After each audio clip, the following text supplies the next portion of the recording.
happy as can be. I'm your neighborhood atheist. You may think that God oversaw evolution, and that's a point of view that you could probably defend, but leave it out of the science class. It's not fair to leave it out of the science class if the science class is incomplete.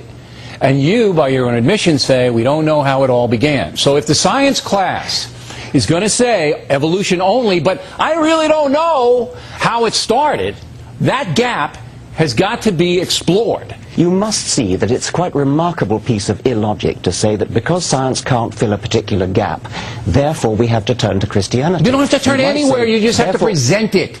You don't have to turn to it, you present it. Will you listen to me and stop shouting at me? Well, turn your earpiece down. I'm not shouting, that's the way I usually talk. Go ahead. Okay, I know it is. I've been warned about it. Just because science has a gap in its knowledge, that does not entitle you to turn to any other particular alternative. Pick on a better science. No, that's fascism.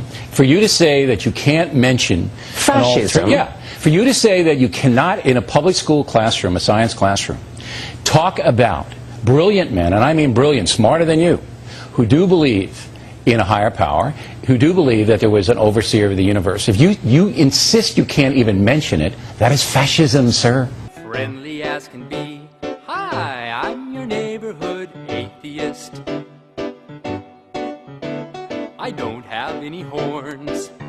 If you care to inspect me, but don't expect me to think just like you. I know wrong from right, and my life has meaning. This is one of the most striking features of Dawkins' book that I frankly find extremely frightening. I hope that people like Dawkins never get into political power on the basis of his comments about religious education of children. He thinks that religious education of children, for example, bringing your children up Catholic, is a form of child abuse. And therefore, these children, their civil rights are being violated, and they ought to be protected by the state. That is to say, it implies that the state ought to intervene to remove these children from their homes in the interest of protecting them against abuse, just as we would remove children by force, if necessary, from a family where an alcoholic father, say, was beating the children. And so Dawkins, on the one hand, condemns certain actions taken by the church with regard to how it treats children, but would himself endorse, I think, a form of state-sponsored intolerance that is truly frightening, in that he would, if he had the authority, if the state had the authority, it could remove children from homes that were deemed abusive because they raised their children to have religious beliefs or go to church or be Catholic.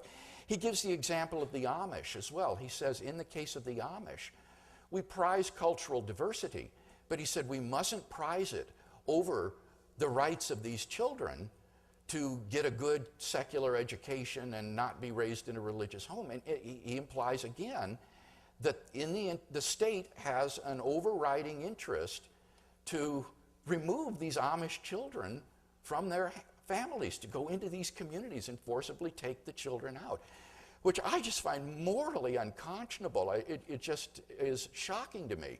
Don't worry, I won't bite. I'm as nice as you.